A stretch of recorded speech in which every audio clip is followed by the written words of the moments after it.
Hola, mi nombre es Ángel Alberto Rojas Arenas, soy estudiante de la carrera de Derecho. Mi matrícula es MX005393 y el día de hoy, 30 de mayo de 2020, presentaré en este video, que es el Producto Integrador de la materia de Criminología, una serie de preguntas relacionadas a la materia mencionada. 1.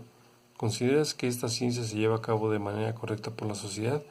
Pienso que se debe hacer más énfasis a esta ciencia, pues pocas personas saben que esta materia es multidisciplinaria y muchas veces la llegan a confundir con la criminalística. 2. ¿Queda claro cuál es su función? Sí, el entender y explicar el fenómeno de la criminalidad, comprender su participación dentro de este fenómeno y disminuirlo. 3. ¿De qué manera definirías la relación que tiene la criminología con la herencia familiar? Actualmente se ha descartado una idea de que un individuo herede un gen criminal, y conforme en la criminología se entiende que el criminal se forma por diferentes factores que se mueven en su entorno, tales como el social y el cultural como ejemplos. 4. ¿Cuál es tu opinión acerca de esta conexión?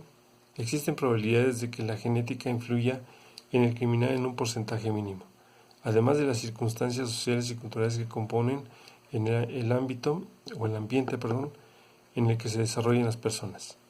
5. ¿Qué factores consideras que afectan de manera directa para que un lugar tenga mayor índice de criminal?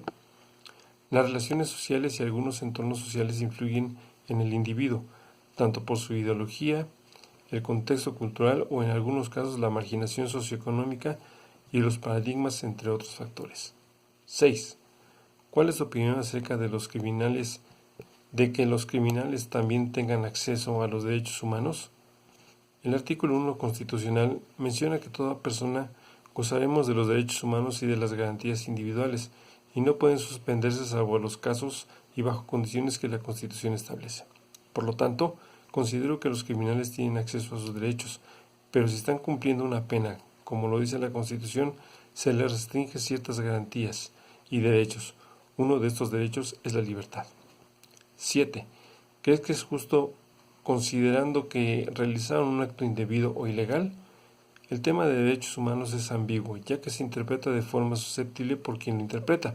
Como ejemplo, y de manera ordinaria se puede entender que el criminal se le castigue con todo el peso de la ley, dejando a un lado sus derechos y garantías. Pero por el lado del pensamiento legal, y aún más como defensor del criminal, se debe considerar en primer plano los derechos y garantías que debe tener el procesado. 8. ¿Consideras correcta la teoría en la que se menciona que en ciertas situaciones las víctimas suelen ser quien es culpable de la violencia?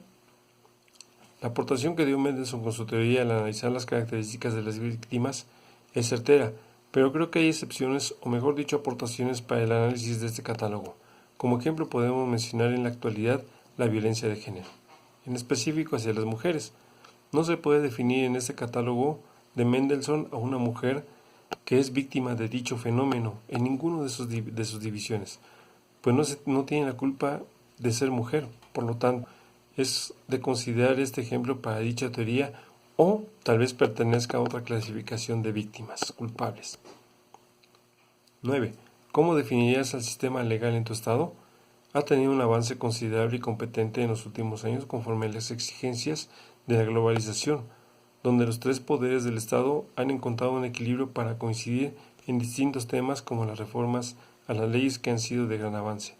Como ejemplo podemos mencionar el nuevo sistema de justicia penal acusatorio, el cual involucra la criminología, los derechos humanos y los derechos de las víctimas, dándoles énfasis para encontrar la proporción adecuada de derechos y garantías a toda persona involucrada en un delito o crimen.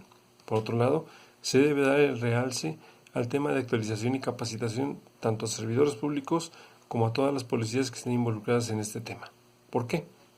Porque la falta de capacitación, además de diferentes delitos que se siguen manejando en algunas regiones o estados, tales como la corrupción, el cohecho o la coacción, hay gente inocente dentro de una cárcel cumpliendo una condena que no merece, mientras que los delincuentes o criminales siguen sin recibir un castigo a causa de las deficiencias y delitos mencionados que aún presenta nuestro sistema.